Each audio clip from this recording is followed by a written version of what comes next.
मन का मतलब बुद्धि, तो फिर क्लेश कर्म विपाक आश्रय इसके अंतर्गत बुद्धि भी आ गया ना क्लेश आदि के अंतर्गत। क्लेश आदि के अंतर्गत सुख दुख आ गए, तो ये किसमें रहेंगे सुख दुख? बुद्धि में रहेंगे। और उपचार से किसमें कहे जाते हैं? क्यों? क्योंकि पुरुष से उनके फल का, क्योंकि पुरुष से क्लेश आदि के फल का, क्लेश आदि विकारों का फल सुख दुखी है, तो ये भोगता है। तो जो सुख दुख बुद्धिस्थ है ना, किसमें है? बुद्धि में स्थित है। अभी ध्यान देना, जो कल नामदेव जी नाथ जी कह रहे थे, तो इनका अभिप्राय ऐसा लगा हमको, जैसे जो कहा जाता है ना कि जो कर्ता होता है वही भोक्ता होता है, जो कर्ता होता है वही क्या होता है? तो सांख्य योग सिद्धांत में कर्ता मानते हैं बुद्धि को और भोक्ता मानते हैं पुरुष को। तो ये क्या है कि ये क्या है कि ये विधिकरण हो जाता है, ये अच्छी बात है, नियम है, जो कर्ता होता है वही भोक्ता होता है।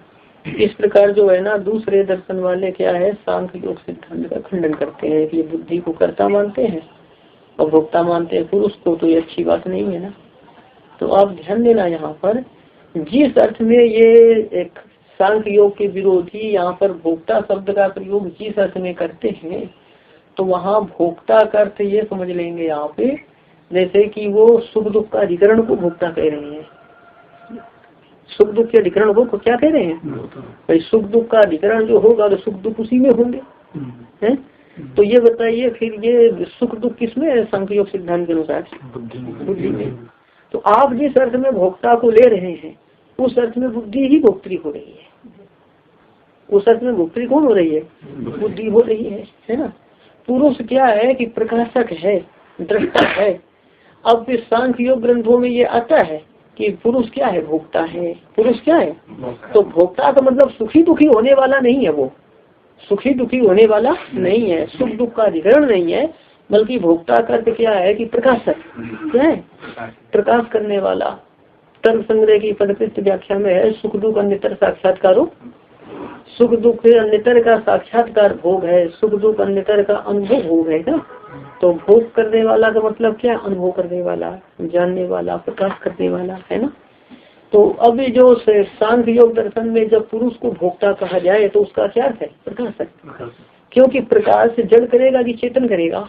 प्रकाश करने का मतलब यहाँ पर जानना है।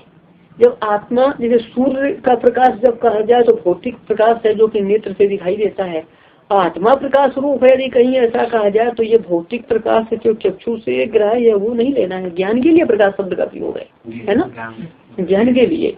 तो क्या है कि वो पुरुष प्रकाशक है, मतलब उसको प्रकाशित करने वाला, अर्थात उसको जानने वाला है। उसको किसको जानने वाला है? सुख दुख को।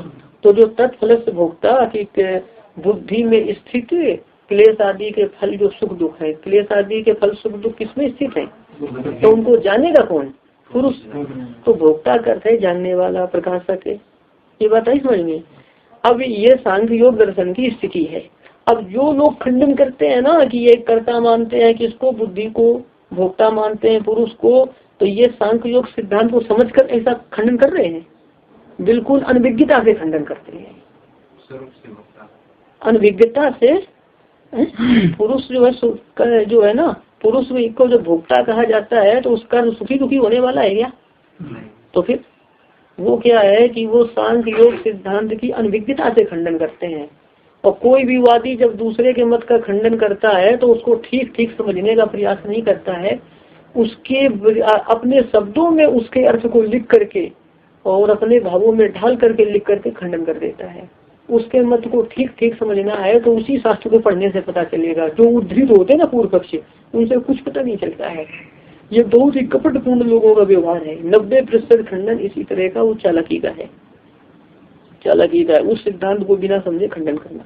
ये रामशंकर भट्टाचार्य ने बहुत जगह लिखा है कि ये सब वेदांत के भाष्यकारों ने कहाँ अन्याय किया है। जब सांख्य ऐसा नहीं मानता है उसका खंडन कर दिया। अच्छा, बौद्धों के साथ भी अन्याय किया है सभी भाष्यकारों ने, सबने अन्याय किया है। बौद्धों में शून्य है ना, शून्य करते क्या कहते हैं? अभाव। अभाव जगत का कारण नहीं हो सकता है, जगत का कारण कौन है? परमात्मा है, वो भाव रूप है। और बौद्धों का एक वर्ग शून्य को मानता है, शून्य का अर्थ अभाव करके खंडन करते हैं। पर शून्य का अर्थ यदि अभाव बौद्ध करते हो, बौद्ध ग्रंथों में लिखा हो, तब तो खंडन करना उचित है। जब शून्य का अभाव बौद्ध दर्शन में है ही नहीं और फिर खुद उसका अभाव अर्थ के खंडन करना ये अपनी मूर्खता को भी सिद्ध करता है। उनका जो है ना शून्यवाद का ग्रंथ है माध्यमिक कारिका, वहाँ स्पष्ट लिखा है चतुष्कोटि विनिर्मुक्तम तत्वम शून्यमाहु। चार कोटियों से विनिर्मुक्त तत्व को शून्य कहा जाता है, मतलब 4 कोटि से विलक्षण है। उसे सत्य नहीं कह सकते, असत्य नहीं कह सकते, सद असत उभय नहीं कह सकते और सद असत उभय का अभाव नहीं कह सकते। मतलब उसको सत्य भी नहीं कह सकते, सत्य से विलक्षण है। असत नहीं कह सकते, असत से विलक्षण है। सद असत उभय नहीं कह सकते, मतलब उभय से विलक्षण है। तो क्या सद असत उभया भाव है? बोले वो भी नहीं है, पर एक तत्व है, एक तत्व है वो।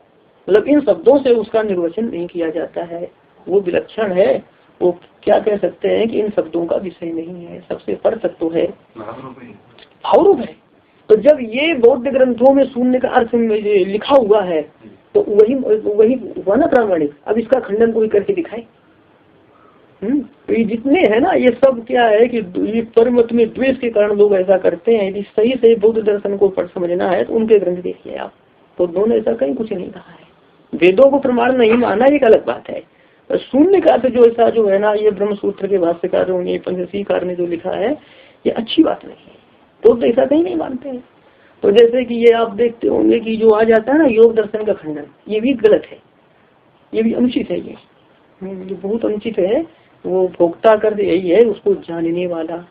अब आप ध्यान देना, ज्ञाता और साक्षी जैसा आप समझते हैं, यदि कहीं पर विवाद होता है तो न्यायाधीश क्या मांगता है? साक्षी चाहता है ना। कोई साक्षी गया, न्यायाधीश साक्षी से पूछेगा आप जानते हैं कि नहीं जानते हैं इस घटना को, तो क्या बोलेगा साक्षी? जानते हैं। यदि बोले हम जानते नहीं है तो न्यायाधीश बोलेगा भाग यहाँ से, ये ना बोलेगा, साक्षी जानता है। पाणिनि सूत्र है साक्षात दृष्टि संज्ञायाम, है ना। तो साक्षी शब्द की सिद्धि पाणिनि ने की है साक्षात दृष्टार्थ में। तो साक्षी कौन है? साक्षात दृष्टा, साक्षात ज्ञाता को ही साक्षी कहा जाता है। ये पाणिनि व्याकरण कहता है और लोक व्यवहार भी जो ज्ञाता को ही साक्षी कहते हैं।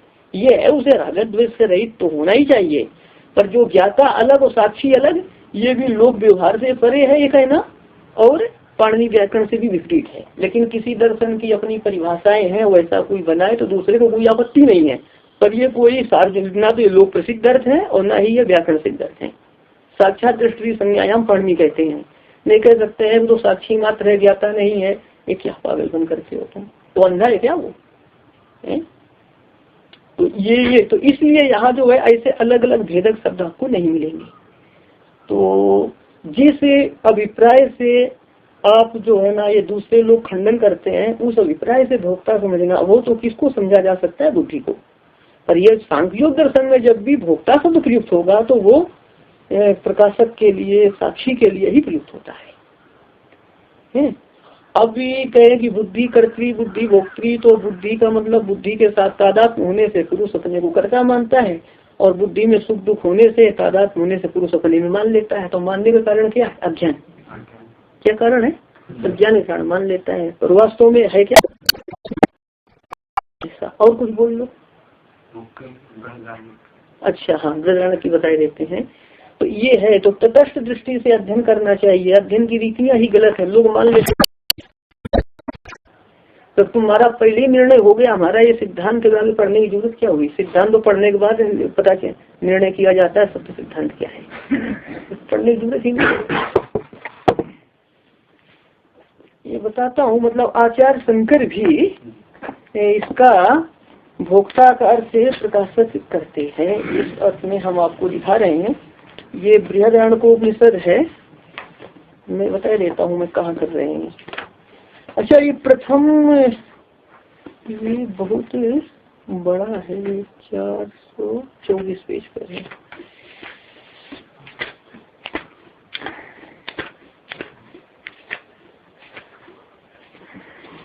चार 424 पेज है ना। ये दूसरे अध्याय के प्रथम ब्राह्मण का 15वें मंत्र में है। यह भाष्यकार ने ऐसे शब्दों का प्रयोग किया है, यद दृष्टित्वम एवं भोक्तुः न दृश्यत्वम, यद दृष्टित्वम एवं भोक्तुः न दृश्यत्वम। तो यहाँ पर दृष्टित्वम एवं, यहाँ पर भोक्ता का दृष्टित्व ही कहा है। भोक्ता का क्या कहा है? दृष्टित्व ही कहा है। दृष्टित्व का क्या है? वही अनुभव कर्तृत्व, प्रकाशकत्व भी कहा है। न दृश्यत्वम, मतलब भोक्ता का दृश्यत्व नहीं है, भोक्ता दृश्य नहीं है, वो क्या है? दृष्टा है। भोक्ता क्या है? दृश्य नहीं है। और आगे है यज्ञ अभोक्तु दृश्यत्वम एवं, और आगे बोला है कि अभोक्ता का दृश्यत्व भी है, मतलब नहीं, एक मिनट, अभोक्तु, हाँ ठीक है, अभोक्तु दृश्यत्वम एवं, तो भोक्ता हो गया पुरुष से और अभोक्ता कौन हो गई? बुद्धि, तो वो दृश्य है। वो कौन है? दृश्य है। तो यहाँ पर भाष्यकार ने जो है ना कि चेतन, यहाँ पर ये भोक्ता का भाष्यकार ने क्या किया? दृष्टा, दृष्टार्थ किया है यहाँ भाष्यकार ने, कह सकते हैं साक्षी। और अभोक्ता का क्या किया है? दृश्य। यदि कोई दूसरे संस्कारों से संस्कारित होकर सोचे कि जो है ना यहाँ का पुरुष आत्मा कैसा है, अभोक्ता है, तो अभोक्ता कर, तो वहीं पर भाष्यकार दृश्य बता रहे हैं। तो पुरुष दृश्य क्या? तो जिस अर्थ में सांख्य शास्त्र प्रयोग करता है इन शब्दों का, उसी अर्थ में शंकराचार्य ने भी यहाँ प्रयोग किया है। और इतना ही नहीं, जो ब्रह्म सूत्र भाष्य में भी शंकर यहाँ पर 2:1:15 में भी वहाँ पर अभोक्ता करते दृश्य करते हैं आचार्य। वो भी बता देंगे। कल मैंने प्रतीकों उपासना बताई ना, शालिग्राम में विष्णु बुद्धि, और वो भी शंकर भाष्य में सब है को, तो कल हम आपको दिखा दूंगा कहाँ पर है। तो ये क्या है? भी सब ना समझी के कारण है, सब ये सब ना समझी के कारण है। उपासना जो है अयथार्थ ज्ञान नहीं है, यथार्थ ज्ञान है। उपासना से परमात्मा का साक्षात्कार होता है, यथार्थ है, छोड़ने की जरूरत नहीं है। उपासना भेद बुद्धि को बढ़ाती है, मायावादियों की भेद बुद्धि को बढ़ाएगी, और जो सत्य जान कर उपासना कर रहे हैं उनकी भेद बुद्धि नहीं बढ़ती, उनकी तो अभेद बुद्धि दृढ़ होती है। उससे उपासना से भक्ति से भेद बुद्धि उसी से दृढ़ होगी। यही है ना कि भक्ति से भेद बुद्धि बढ़ती है, ऐसा कुछ नहीं, अभेद बुद्धि दृढ़ होती है उससे। अब भी तो संत वाङ्मय से इसको और अच्छी तरह जाना जा सकता है, समझा जा सकता है, लेकिन चश्मा ये उतारना पड़ेगा, मोतिया बिंद वाला जो यहाँ लगा लेते हैं लोग पढ़ करके, रसी वाला विचारधारा वाला, इसको हटा दो तो सब ठीक संत वाङ्मय समझ में आ जाएगा, आपको पूरा समझ में आएगा। बिल्कुल स्पष्ट लिखा है महापुरुषों ने, बिल्कुल स्पष्ट लिखा है। अब देखेंगे अपना पाठ है और नाजी हो जाएगा, कुछ हो तो पूछ सकते। ये सांख्योग शास्त्र की ये स्थिति है, और बिल्कुल एक ही जैसी स्थिति है। जो कर्ता भोक्ता जैसा शंकर सिद्धांत मानता है, वैसे सांख्योग भी मानता है। और जितना ब्रह्म सूत्र भाष्य में आप देखते हैं ना, बौद्ध मत का खंडन आ गया। आप बौद्ध मत पढ़िए, उन्होंने पूरा पूरा शंकर मत का उन्हीं युक्तियों को लेकर खंडन कर दिया। तो एक विंशतिका त्रिंशतिका ग्रंथ है, आचार्य परीक्षा में निर्धारित है संपूर्णानंद के, आप पढ़ के देख लो। जिन युक्तियों को लेकर बौद्धों का खंडन किया, बौद्धों ने उन्हीं युक्तियों को लेकर इनका खंडन कर दिया। जगत मिथ्या है, दृष्टांत क्या है? स्वप्न। स्वप्न दृष्टांत से जगत क्या है? मिथ्या है। और वो जगत दृष्टांत बना करके ये क्या है कि शंकर संबंध ब्रह्म को भी मिथ्या करते हैं। क्यों? जैसे क्या है, जगत स्वप्न में दृश्य होने से क्या है? मिथ्या है। मतलब जगत क्या है? दृश्य होने से स्वप्न के समान मिथ्या है। तो ब्रह्म इस प्रकार दृश्य होने से मिथ्या हो जाएगा, जगत के समान। पूछेंगे ब्रह्म आपके अनुभव में आता है कि नहीं? यदि अनुभव में आता है तो मिथ्या हो जाएगा, घटपट के समान। और यदि अनुभव में नहीं आता है तो सच किसान के समान हो जाएगा। भाई जो गेय होता है ना, जो अनुभव में आता है, प्रमेय होता है, वो मिथ्या होता है। तो ब्रह्म तुम्हारे अनुभव में आता है कि नहीं आता है? यदि अनुभव में आता है तो मिथ्या, और अनुभव में नहीं आएगा तो सच विशाल हो जाएगा। क्या करोगे आप? बिल्कुल सब उलट दिया है पूरा। आप पढ़ कर देखिए, बिल्कुल बराबर एक ही रास्ते में दोनों खड़े हो जाते हैं, कोई गुंजाइश ही नहीं है। पढ़ के देखिए, उसको पूरा पूरा काट डाला, एक भी इनके पास कुछ भी बचने का रास्ता नहीं है। ये आपको बता देता हूँ मैं, ऐसा है। उसको बच तभी सकते हैं जैसा ईश्वर को श्रुतियाँ कहती हैं, वैसे का वैसा मान लिया जाए, बिना युक्तियों का प्रयोग किए हुए तो बच जाएगा आदमी। तो नहीं, युक्तियाँ बराबर है, वही युक्तियाँ तो उधार ली है। गौड़पाद ने कहा ना, नहीं तद बुद्धि भाषित, जो बुद्ध ने नहीं कहा तो कोई बात नहीं, बुद्ध ने नहीं कहा है, लेकिन बाद वाले बौद्धों ने तो कहा है वही बात। तो जो माध्यमिक कारिका बौद्धों की है और जो गौड़पाद की कारिका है मांडुक्य उपनिषद पर, दोनों का शब्दशः और अर्थता सामने है। वाक्य के वाक्य पूरे पूरे मिल जाते हैं, अर्थ भी पूरा पूरा मिल जाता है। आधुनिक अनुसंधान करता तो गौड़पादाचार्य को बौद्ध भी मानते हैं। पूरा बौद्ध अनुसंधान करने वाले भी मेल है पूरा। नैतर बुद्धेन भाषितम, महात्मा बुद्ध ने ऐसा कुछ नहीं कहा, पर बाद वाले बौद्धों ने सब कह दिया है ऐसा, वही है पूरा होगा। अब अपने पाठ पर आएंगे। ये ईश्वर की चल रहा है कि ईश्वर में क्या है, क्लेश कर्म विपाक और आशय से असंबद्ध है, मतलब इनके संबंध से रहित है, उससे कुछ भी नहीं है। तो ये पाठ चल रहा था, यो ही अनेन भोगेन अपरामृष्टा सा पुरुष विशेष सह ईश्वर, जो इस भोग से असंबद्ध है। भाष्यकार ने क्या बताया, भोग से असंबद्ध है, मतलब क्लेश आदि का फल कौन है, सुख दुख। क्लेश आदि के फल सुख दुख के भोग से असंबद्ध है, क्लेश आदि के फल सुख दुख के संबंध से रहित है। हमने बताया था कि सूत्र के अनुसार, भाष्य के अनुसार दोनों को देख कर क्या अर्थ करना चाहिए कि क्लेश आदि से असंबद्ध है तथा क्लेश के फल सुख दुख के भोग से भी असंबद्ध है, दोनों से असंबद्ध है ना, दोनों अर्थ करना पड़ेगा। हाँ, दोनों ही अर्थ आपको करना पड़ेगा।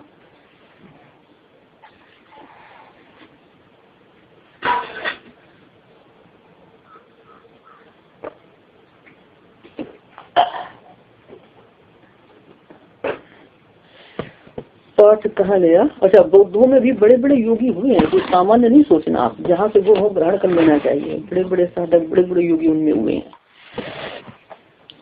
अब अपना पाठ कहाँ है, कैवल्यम प्राप्ता तर्जी संतिचा बहुआ केवलिना, तो कैवल्य को प्राप्त हुए बहुत से केवली हैं।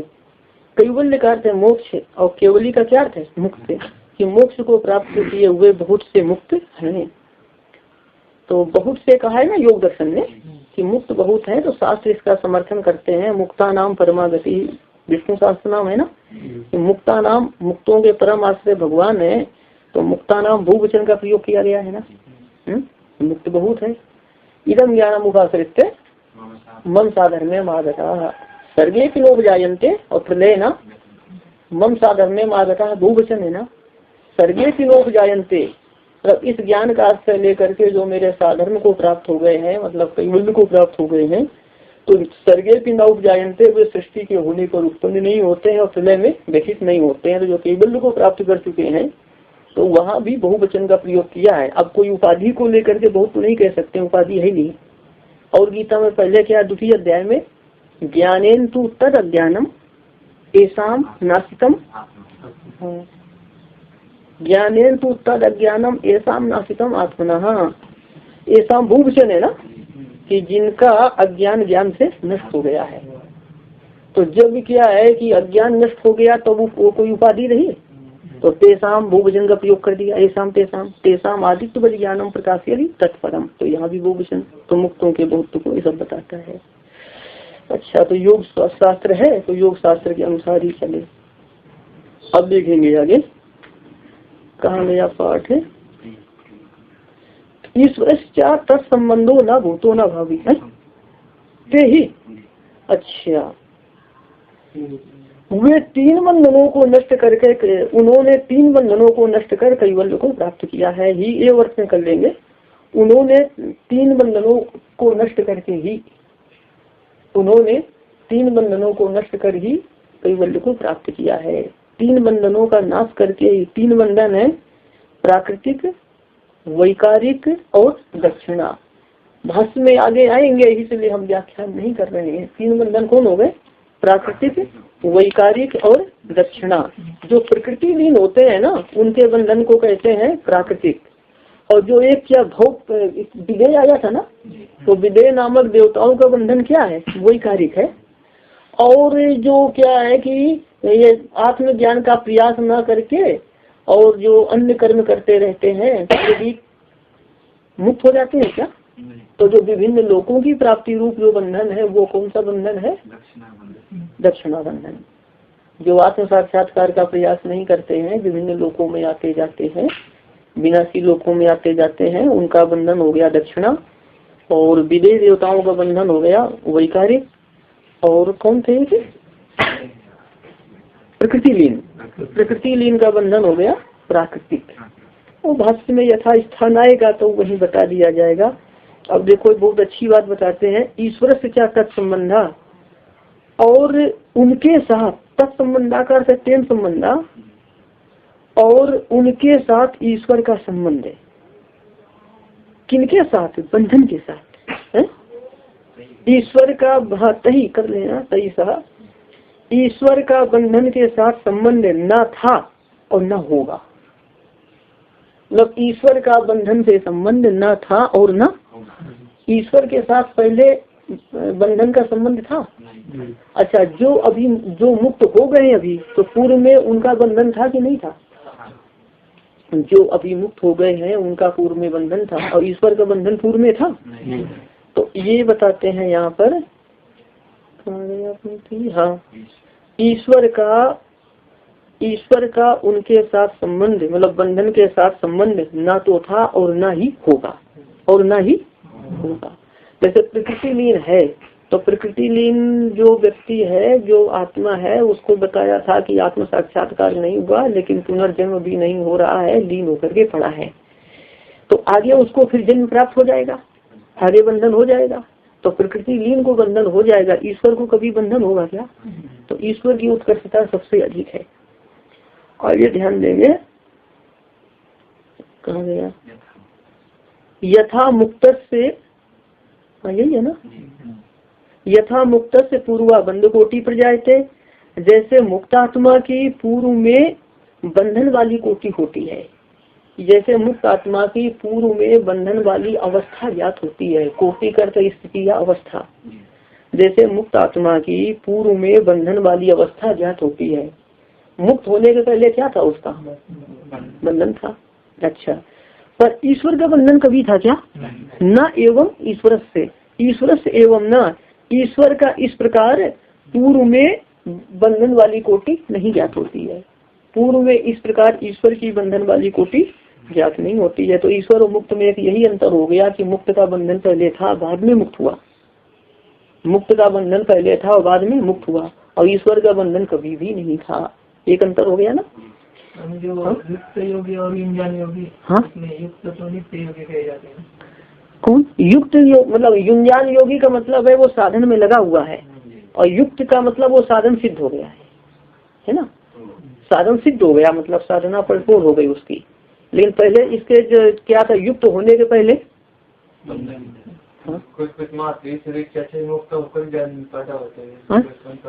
हाँ मुक्त होकर पैदा होते हैं, मुक्तों के हाँ मुक्त होकर पैदा होते हैं, लेकिन मुक्त होकर अवतार लिया भगवान की आज्ञा से, ठीक है। लेकिन इसके पहले, बहुत पहले, ऐसा पूर्व में बहुत विचार करो, है ना। ऐसा मुक्त होने पर भी ईश्वर की इच्छा से महापुरुषों के अवतार हो जाते हैं, बात ठीक है। लेकिन मुक्त होने के पहले बंधन से कभी ईश्वर की आराधना करके मुक्त हुए थे। ऐसा अंश से कोई अगर योगी जन्म हुआ है तो कैसा अवतार अधिक होते हैं। हाँ, ईश्वर तो नहीं होते, लेकिन नहीं ईश्वर के भी, ईश्वर नहीं, ईश्वर के भी अवतार होते हैं, मुक्तों के भी अवतार होते हैं।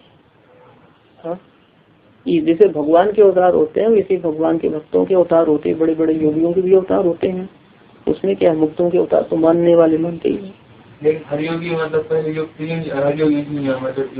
युक्त योगी पहले युंजन योगी हुआ, ऐसे पर आपस में नहीं। यदि योगी है तब तो युक्त युंजान सब भेद रहेंगे ही उसमें।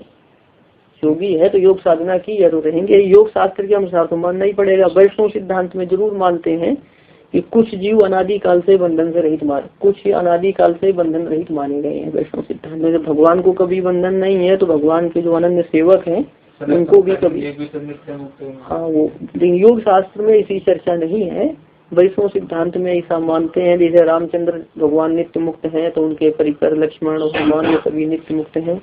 विष्णु भगवान नित्य मुक्त है तो उनके जो है ये क्या है आपका अनंत है, गरुड़ है, उनका वहाँ नहीं नित्य मुक्त है। सब वैष्णव सिद्धांत पे मानते हैं कि वो उनका जो नित्य परिकर साथ रहने वाले हैं वो हमेशा मुक्त ही है, कभी बंधन में नहीं आए हैं। और सभी क्या है कि जो वो बंधन से मुक्त हुए, ठीक है। पहले बंधन में से फिर मुक्त हुए, पर दूसरे सिद्धांतों में ऐसी चर्चाएं नहीं आती है। इसलिए पहले ऐसा यही मानना पड़ेगा कि पहले बंधन में थे फिर मुक्त हुए, यही मानना पड़ेगा। यहाँ पर ध्यान देना, यथा हुआ जैसे प्रकृति लीन पुरुष की, प्रकृति लीन आया था ना पहले, जैसे प्रकृति लीन पुरुष की बाद में बंधन वाली अवस्था संभव होती है। जैसे प्रकृति लीन पुरुष की बाद में बंधन वाली अवस्था संभव होती है, न एवं ईश्वर से, एवं ईश्वर से उत्तरा बंध कोटि न संभाव्यते, लग जाएगा। इस प्रकार ईश्वर की बाद में बंधन वाली अवस्था संभव नहीं होती है। सा तो सदा एवं मुक्त, सा से क्या लेना, ईश्वर, ईश्वर तो सदा ही मुक्त है, वह तो सदा ही मुक्त है और सदा ही ईश्वर है, ईश्वर तो। अच्छा, अब क्या है कि यदि मान लो दूसरे सिद्धांतों के अनुसार कुछ ऐसे मान लेते हैं कि जो भगवान के सेवक हैं, साथ में रहने वाले, वो कभी बंधन में नहीं आए, लेकिन है तो वो भी ईश्वर के अधीन, ईश्वर तो उनसे भी बड़ा है। हाँ, तो वही है ना। तो सातु सदा एवं मुक्ता, ईश्वर सदा ही मुक्त है और सदा ही क्या है, ईश्वर है। अब ध्यान देंगे, यो वसो प्रकृष्ट सत्व उपादानाद ईश्वर से शाश्वती का उत्कर्ष है। यहाँ लिख लो, प्रकृष्ट सत्व उपादानाद का लिखेंगे, ये शुद्ध सत्वोपाधि स्वीकारात, क्या शुद्ध सत्वोपाधि स्वीकारात,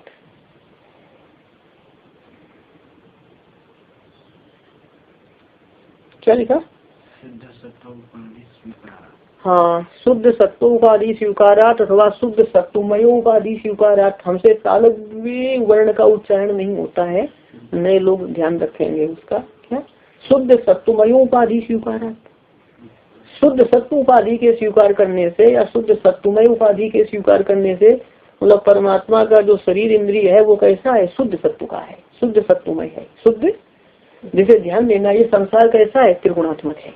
कैसा ये हमारे आपके शरीर और ये जितना पूरा दृश्य संसार है, ये त्रिगुणात्मक है, सत्वरस्तम तीनों का बना हुआ है, तीनों का बना हुआ है। परमात्मा की जो शरीर इंद्रिय भक्तानुग्रह के लिए भगवान जिस शरीर को धारण करते हैं, वो शरीर कैसा है, शुद्ध सत्वमय है। कैसा है वो, शुद्ध सत्वमय है। यहाँ शुद्ध सत्व को समझ लेंगे, पंचदशी पढ़ी है ना, तो वहाँ पर क्या शुद्ध सत्व प्रधाना माया, यही है, और मलिन सत्व प्रधाना अविद्या में, मतलब सब कुछ ये त्रिगुणात्मक ही है, तो अविद्या में मलिन सत्व की प्रधानता है, तो माया में क्या है, शुद्ध सत्व की प्रधानता है। तो ईश्वर की उपाधि जो माया है उसमें शुद्ध सत्व अधिक है, लेकिन शुद्ध सत्व अधिक है पर न्यून रसतम भी है, क्योंकि तीनों गुण साथ साथ रहते हैं। सत्व अधिक है तो रसतम भी है, ऐसा। हालांकि माया और अविद्या का प्रयोग यहाँ नहीं होगा, शुद्ध सत्व, क्योंकि यहाँ प्रकृति शब्द का प्रयोग है ना, वो शांकर मत में कही गई माया अविद्या से विलक्षण है ये, क्योंकि ये मिथ्या नहीं है।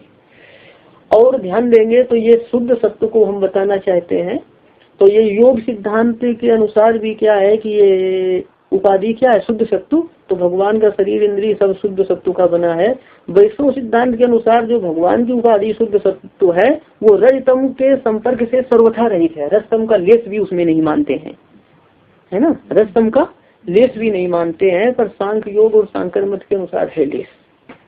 उसमें भागवत में आता है शुद्ध सत्वम तो धाम, ये भगवान आपका धाम शुद्ध सत्वमय है। जो भगवान के जो वैकुंठ आदि धाम है वो कैसे हैं, शुद्ध सत्वमय है, रजतम का लेस नहीं। उसमें उपनिषद में है ना, वेदा हम एतम पुरुषम महंतम आदित्य वर्णम तमसा परस्तात्, वेदा हम एतम पुरुषम महंतम, इस महान पुरुष का मैं साक्षात्कार करता हूँ, वो कैसा है, आदित्य वर्णम, आदित्य के समान भास्कर वर्ण वाला है और तम से पर है। आदित्य के समान वर्ण वाला कहा है, तो यहाँ ज्ञान रूप नहीं लेना है। यहाँ क्या है कि जो ज्ञान रूप परमात्मा का जो श्री विग्रह है ना, भक्तानुग्रह के लिए ज्ञान रूप परमात्मा ने जिस शरीर को धारण कर रखा है वो आदित्य के समान भास्कर वर्ण वाला है, क्योंकि स्वरूप में कोई वर्ण नहीं है, उनके विग्रह में जो क्या है आदित्य के समान उज्ज्वल वर्ण वाला है। और वो विग्रह कैसा है, तमसा परस्तात्, तम से पर है। तो तमसा परस्तात् यहाँ तम रज का उपलक्षण, रज और तम से पर है। उपनिषद भी कहता है सर्वथा शुद्ध सत्व में है, ऐसा वो मानते हैं। कहीं रजसा पर आते ऐसा भी उपनिषद में आता है। लेकिन ये योग दर्शन, सांख्य दर्शन और शांकर मत की कहीं कहीं समता हो जाती है, और कहीं कहीं वैष्णव मत से योग दर्शन की समता हो जाती है। सब जगह समता भी समता रहती है, सुनना नहीं। अच्छा, ये योग कहीं योग की समाधि हो रही है योग शास्त्र में। आगे ध्यान देंगे तो ये उपाधि समझ गए आप। तो हर जगह माया उपाधि और मिथ्या उपाधि ऐसा सबके मत में नहीं है, ध्यान रखना। माया उपाधि मिथ्या उपाधि सबके मत में ऐसा नहीं है। और ये भी प्रसंगानुसार बताए देते हैं कि ईश्वर को संकल्प करने के लिए किसी अंतःकरण की जरूरत नहीं है। बहुत लोग सोचते हैं ना कि संकल्प तो अंतःकरण का कार्य है, तो अंतःकरण से संकल्प हुआ, ऐसा नहीं। उपनिषद में क्या आता है, परीक्षित बहुत श्याम प्रजाए, उसने संकल्प किया कि मैं भूत हो जाऊं। तो उसने क्या संकल्प किया कि मैं, और संकल्प करने के बाद में क्या है कि सत्तेजो सृजत, तो उसने तेज को उत्पन्न किया। तो जब तेज आदि भूत उत्पन्न हुए, तो तेज आदि उत्पन्न हुए तो उसी समय क्या उत्पन्न हुआ, अंतःकरण। तो पहले अंतःकरण था क्या, तो इसके बिना ही वो क्या है वो करता है। अच्छा, यदि कहीं अविद्या से माया से करता है तो ये कहना भी गलत है। अविद्या माया का श्रुतियाँ कहीं नाम ही नहीं लेती है, है ना। कहीं भी देखना सरयो सोमिरम अग्रासी एकम योद्वितीयम, तो यहाँ कहीं तरीक्षक बहुत श्याम प्रजाए श्रुतियों में ना कहीं अविद्या लिखी है ना कहीं माया लिखी है। इसका मतलब श्रुति उसका स्वाभाविक सामर्थ्य मानती है। हाँ, अपाणिपादो जौनो गृहीता, कि वो हाथ पैर से रहित है और फिर भी क्या है कि वो पैर से रहित है फिर भी तीव्र चलने वाला है, और हस्त से रहित है फिर वो पकड़ने वाला है। ऐसा परस शक्तिर विविधि स्वभाव की शक्तियाँ श्रुति कह रही, स्वाभाविक सामर्थ्य ईश्वर में है।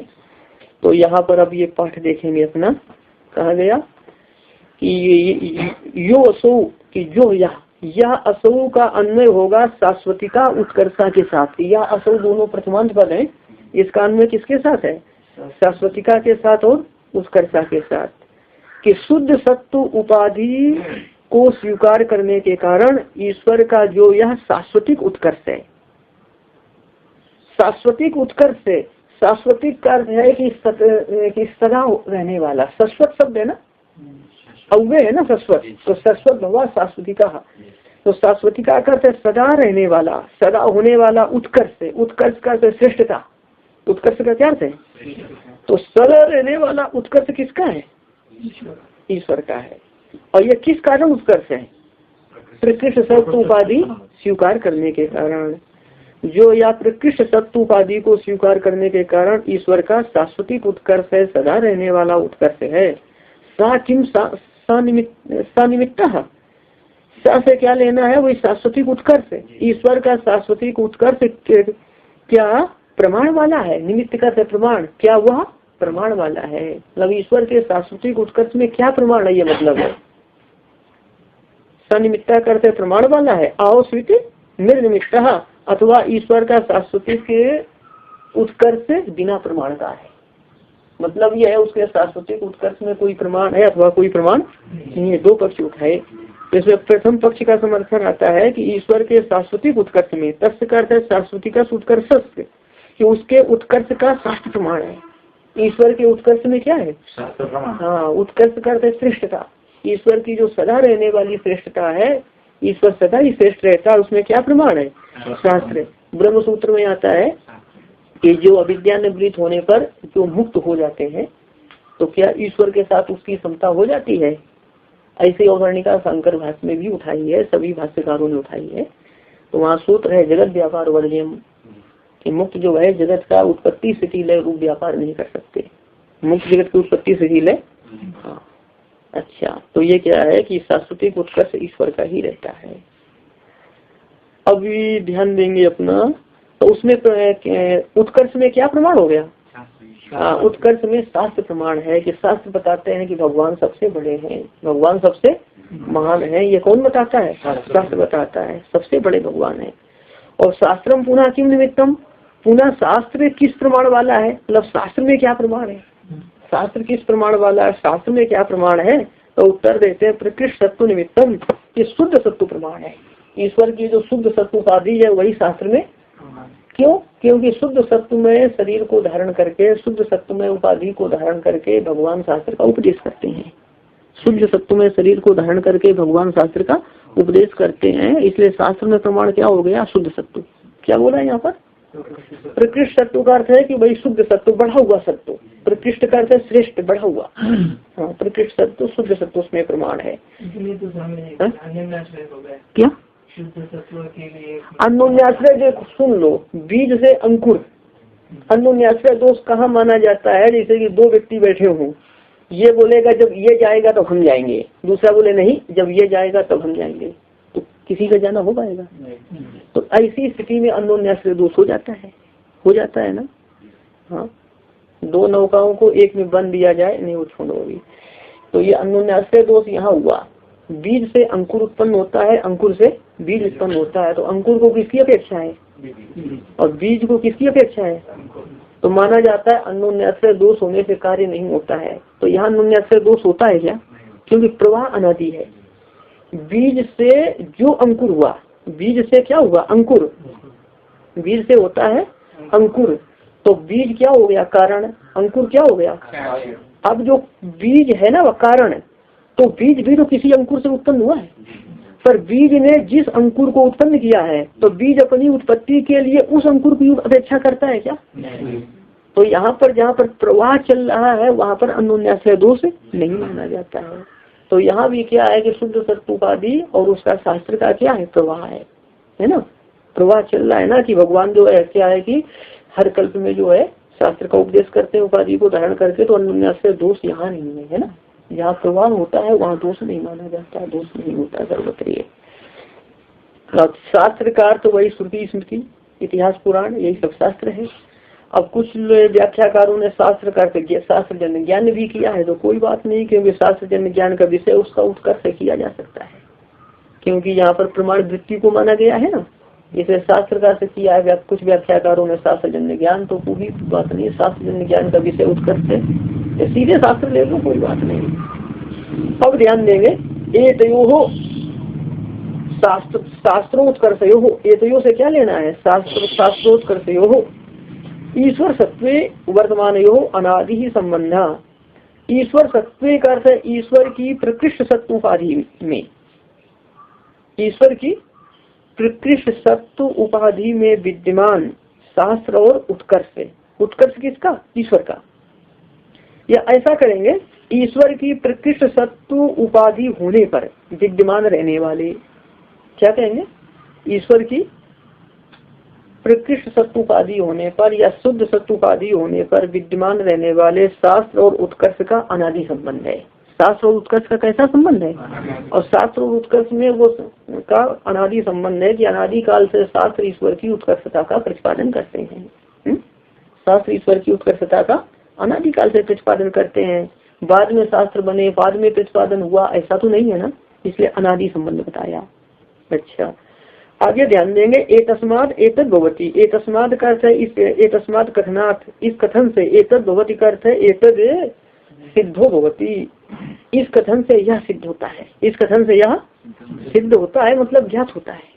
सिद्ध के अर्थ कहीं पर ज्ञात होगा, कहीं पर उत्पत्ति होगी। कहते हैं ना इस विवरण से यह सिद्ध होता है, वहाँ सिद्ध का मतलब ज्ञात होता है। और जब कहीं मिट्टी से घट सिद्ध होता है, यहाँ सिद्ध का अर्थ उत्पत्ति। तो सिद्ध का अर्थ कहीं पर उत्पत्ति है, कहीं पर ज्ञान है, ज्ञात है, अलग अलग स्थलों में देख लेंगे आप। आगे आप देखेंगे इससे यह सिद्ध होता है कि सदा एवं ईश्वर, कि वह सदा ही ईश्वर है और सदा ही मुक्त है। सदा ही ईश्वर है और सदा ही मुक्त भी सदा है, उसको कभी भी बंधन नहीं है। तच्चा तस्य ऐश्वर्यम साम्यातिशय विनुर्मुक्तम, तत्चा क्या तस्य तद ऐश्वर्यम, और ईश्वर का वह ऐश्वर्य, पंक्ति लगेगी तच्चा तस्य ऐश्वर्यम, अन्वय क्या करेंगे? क्या तस्य तद ऐश्वर्यम, तस्य ईश्वर का वह ऐश्वर्य, जिसका वर्णन पहले आया है ना। ईश्वर का वह ऐश्वर्य समता और अधिकता से रहित है। ईश्वर का वह ऐश्वर्य समता और अधिकता से, मतलब यह है कि ईश्वर के ऐश्वर्य के समान किसी का ऐश्वर्य नहीं है। यदि ईश्वर के ऐश्वर्य के समान किसी का ऐश्वर्य होता तब तो ईश्वर के ऐश्वर्य की किसी से समता हो जाती, और ईश्वर के ऐश्वर्य से अधिक ऐश्वर्य भी किसी का नहीं है। इसलिए कहते हैं वह ऐश्वर्य समानता और अधिकता से रहित है। न तत्समः अव्यधिकस्य कुतः, ये गीता में क्या कि ईश्वर के समान कोई नहीं है और ईश्वर से अधिक कोई, ईश्वर के समान कोई नहीं है और ईश्वर से अधिक कोई नहीं, ईश्वर के समान कोई नहीं है, मतलब ईश्वर के समान ऐश्वर्य वाला कोई नहीं है और ईश्वर से अधिक ऐश्वर्य वाला भी कोई, इसलिए उनका ऐश्वर्य समता और अधिकता से रहित है। हाँ हाँ हाँ हाँ ठीक है। अभी उसमें जो भी है, चाहे मुक्त है, सब है, ये परमात्मा में स्थित है, अपृथक, उससे कुछ, उससे पृथक कुछ भी नहीं है। आगे ध्यान देंगे, कहा गया अपना न तावद ऐश्वर्यांतरेण तद अतिशयते, न तावद, तावत तो वाक्य अलंकार में है, ऐश्वर्यांतरेण तद ऐश्वर्यते, ऐश्वर्यांतरण करते अन्य ईश्वर के द्वारा, और तद करते ईश्वर का ऐश्वर्य, अन्य ऐश्वर्य के द्वारा ईश्वर का ऐश्वर्य अभिभूत नहीं होता है। अन्य ऐश्वर्य के द्वारा ईश्वर का ऐश्वर्य अभिभूत नहीं होता है, अथवा तो ये अन्य ऐश्वर्य के द्वारा ईश्वर के ऐश्वर्य का अतिक्रमण नहीं हो सकता है। अन्य ऐश्वर्य के द्वारा ईश्वर के ऐश्वर्य का अतिक्रमण नहीं हो सकता है। यदेव अतिशायी स्यात्, अतिशायी करते अतिशायी ऐश्वर्यम, जो अत्यधिक ऐश्वर्य होता है, जो अत्यधिक ऐश्वर्य होता है, तदेव तत्स्यात्, वह ऐश्वर्य तदेव स्यात्, वह ऐश्वर्य ईश्वर का ही होता है। लग जाएगा कि जो यदेव है ना, जो सर्वाधिक, ये निश्चित अर्थ में है कि निश्चित रूप से जो सर्वाधिक ऐश्वर्य होता है, जो सर्वाधिक ऐश्वर्य होता है, तद का वो सर्वाधिक ऐश्वर्य तत्स्यात् है ना। अच्छा एक मिनट, यहाँ समास नहीं होगा, समास नहीं होगा, फिर ऐसा लगाना जो सर्वाधिक ऐश्वर्य होता है, तो तदेव का अर्थ कर लेंगे तस्सेव, तदेव का अर्थ क्या करेंगे, और तत्स्यात् में तद का अर्थ है ऐश्वर्य, है ना, कि जो सर्वाधिक ऐश्वर्य होता है, तद का अर्थ वह ऐश्वर्य, तदेव स्यात्, तत्सेव स्यात्, उस ईश्वर का ही होता है। जो सर्वाधिक ऐश्वर्य है वह उस ईश्वर का ही है। तस्मात् करते उस कारण, यत्र काष्ठा प्राप्ति ऐश्वर्य से, यत्र ऐश्वर्य से काष्ठा प्राप्ति, जहाँ पर ऐश्वर्य की पराकाष्ठा प्राप्त होती है, या जहाँ पर ऐश्वर्य की पराकाष्ठा, जहाँ जिसमें ऐश्वर्य की पराकाष्ठा की प्राप्ति होती है, ऐश्वर्य की पराकाष्ठा की प्राप्ति मतलब ऐश्वर्य की पराकाष्ठा होना, जिसमें ऐश्वर्य की पराकाष्ठा होती है वही क्या है, ईश्वर है। ऐश्वर्य की पराकाष्ठा होना मतलब सबसे अधिक ऐश्वर्य जिसमें होता है वही क्या होता है, ईश्वर होता है, वही ईश्वर होता है। हाँ यही तो उसकी विशेषता है ना, कि सबसे इतना ईश्वर होने पर भी वो निर्विकार रहता है। कैसा रहता है, निर्विकार। पूरे संसार की उत्पत्ति स्थिति करते हुए, सबका धारण करते हुए, सबका नियमन करते हुए भी हमेशा वो क्या है, निर्विकार रहता है। थोड़ी भी जिम्मेदारी आए तो चित्त में सबके विकार हो जाता है संसारी प्राणियों के, और पूरे संसार का धारण करते हुए, पूरे संसार का नियमन करते हुए सदा ही अभिकारी बना रहता है, जो उसका सामर्थ्य है। अभी यहाँ पर देखेंगे आप, हाँ लग गया, स ईश्वर न क्या तत्समानम ऐश्वर्यम अस्ति, क्या तत्समानम ऐश्वर्यम न अस्ति, और उसके समान किसी का ऐश्वर्य नहीं है। लगा लेंगे या कश्चित का अध्ययन कर लेंगे, तत्समानम कश्चित ऐश्वर्यम न अस्ति, उसके समान किसी का ऐश्वर्य नहीं है। अकस्मात मतलब किस कारण से, उसके समान किसी का ईश्वर नहीं। इसको हम कैसे समझे, कुछ लोग तर्क करते हैं कि ईश्वर के समान दूसरे का भी ऐश्वर्य हो सकता है, तो यहाँ युक्ति से समझाते हैं ऐसा नहीं हो सकता। ध्यान देना, मान लिया जाए समान ऐश्वर्य वाले दो व्यक्ति हो, ऐसी कल्पना करो आप कि समान ऐश्वर्य वाले दो, ऐसी कल्पना कर लो कोई एक वस्तु है, तो समान ऐश्वर्य वाले दो व्यक्तियों की कल्पना करने पर आप माने कि एक व्यक्ति ने कल्पना की कि ये वस्तु नूतन हो जाए, और उसी वस्तु के विषय में दूसरे ने कल्पना की ये पुरानी हो जाए, तो क्या होगा, कोई झगड़ा नहीं, किसी ने संकल्प दिया ये नूतन हो जाए, किसी ने कहा वही वस्तु पुरानी हो जाए, तो वस्तु तो नूतन तो पुरातन तो विरोधी है। मतलब क्या, या तो नूतन होगी या तो कोई एक ही होगी ना। तो इसका मतलब क्या है कि वहाँ पर एक का संकल्प सिद्ध नहीं हुआ, तो जिसका संकल्प सिद्ध नहीं हुआ तो वो उस दूसरे के बराबर हो पाएगा। इसका मतलब युक्ति से समझा रहे हैं कि दो समान ईश्वर वाले नहीं हो सकते हैं, क्योंकि यदि समान ईश्वर वाले हों कदाचित ऐसा संकल्प करें तो ऐसा संभव ही नहीं दोनों की पूर्ति होना। इसलिए क्या है कि एक का ही सर्वाधिक ईश्वर एक का ही होता है, दूसरे का नहीं होता है, ऐसा ही बता रहे हैं ऐसा। अब पंक्ति आप लगाएंगे यहाँ पर, कस्मात कैसे, द्वयोः तुल्योः, तुल्यो द्वयोः की समान ऐश्वर्य वाले दो का, समान ऐश्वर्य वाले दो मनुष्यों का, युगपद कामिते एकस्मिन अर्थे, समान ऐश्वर्य वाले दो योगियों का युगपद चाहे गए एक विषय में, युगपद कामिते एकस्मिन अर्थे कि एक साथ चाहे गए एक विषय में, या एक साथ अभीष्ट एक विषय में, दोनों को एक साथ अभीष्ट एक विषय है तो एक विषय में संकल्प देखना। नवम इदम अस्तु पुराणम इदम अस्तु, नवम इदम अस्तु पुराणम इदम अस्तु इति एकस्य सिद्धौ इतरस्य, कि इदम नवम अस्तु कि ये वस्तु नूतन हो जाए, एक ही अर्थ है ना, अभीष्ट अर्थ एक है, इदम नवम अस्तु या नूतन हो जाए, इदम पुराणम अस्तु यह पुरानी हो जाए। इस प्रकार एकस्य सिद्धौ का अर्थ है कि एक का संकल्प सिद्ध होने पर, अच्छा एकस्य हमारे पाठ सिद्धौ एवं प्रसिद्धौ में भी लगा देंगे। एकस्य प्रसिद्धौ का अर्थ है कि एक का कार्य प्रसिद्ध होने पर या एक का कार्य संपन्न होने पर, प्रसिद्धौ का अर्थ कर लेना संपन्न होने पर, और सिद्धौ का अर्थ वही कर लेना कि एक का कार्य संपन्न होने पर। इतरस्य प्राकाम विघातात कि दूसरे के संकल्प का विघात होने से या दूसरे के अभीष्ट का विघात होने से, ऊनत्वम प्रसक्तम उसकी न्यूनता प्रसक्त होती है, न्यूनता प्राप्त होती है, किसकी, जिसके संकल्प का विघात होता है उसकी न्यूनता प्राप्त होती है। तो दोनों बराबर रह पाए। द्वयो स तुल्यो युगपद कामितार्थ प्राप्ति नास्ति, क्या द्वयो चा तुल्यो द्वयो, और समान ऐश्वर्य वाले दोनों को एक साथ अभीष्ट अर्थ की प्राप्ति नहीं होती है, और समान ऐश्वर्य वाले दोनों को एक साथ अभीष्ट अर्थ की प्राप्ति नहीं होती है।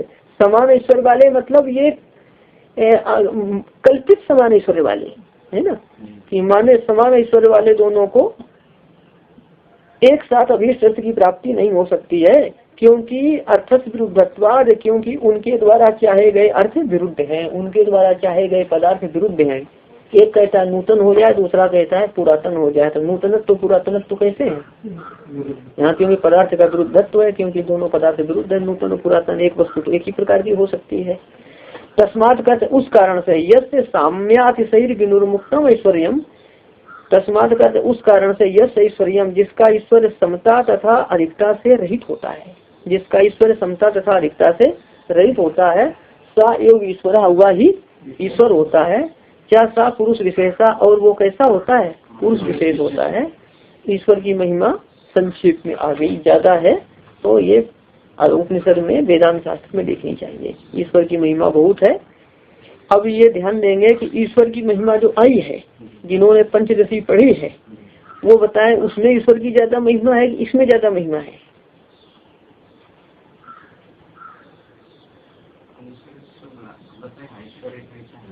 जो जिसको माया का बछड़ा मान लिया जाए तो वह ईश्वर माया का हो गया कि वो ईश्वर का हो गया, तो फिर ईश्वर की महिमा कहाँ है ना। वो सब वही भी क्या है, वो सब मूर्खता है ग्रंथकार की।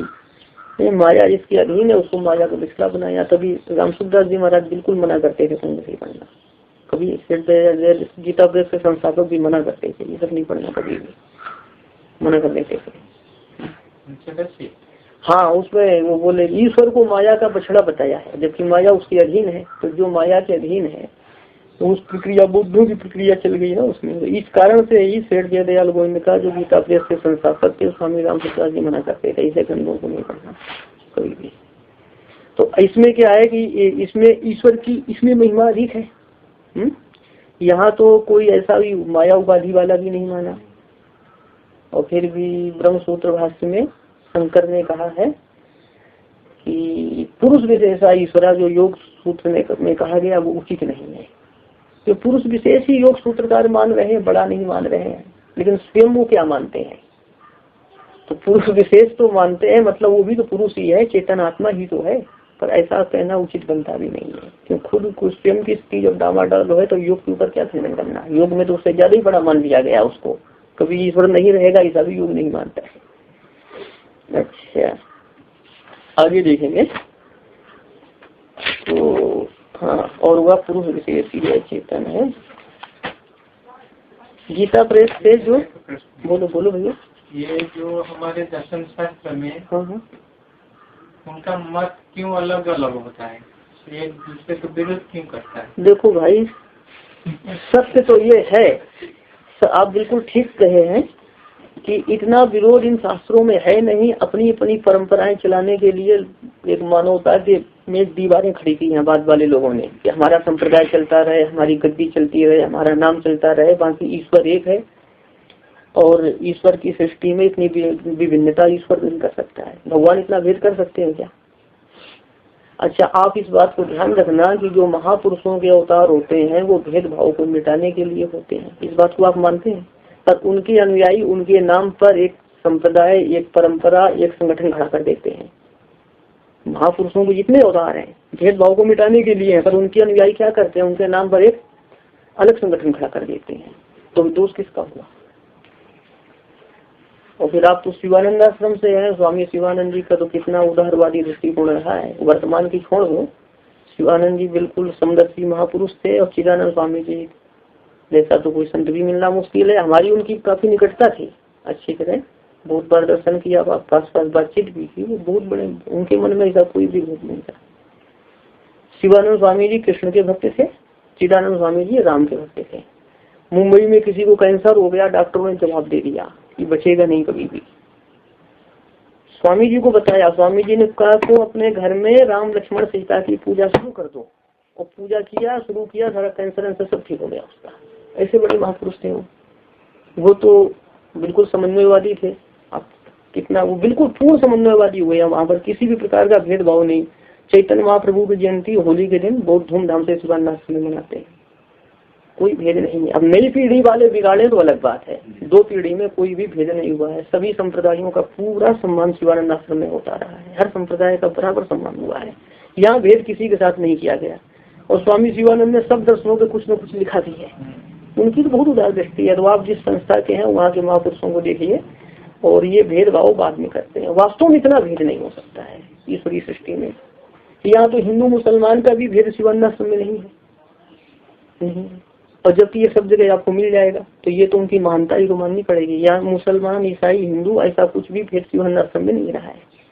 और सब ईश्वर ने ही जब सबको बनाया है तो भेद क्या मानना है? थोड़ा है कि मुसलमानों को और दूसरा बनाना है। वो तो बहुत महान है।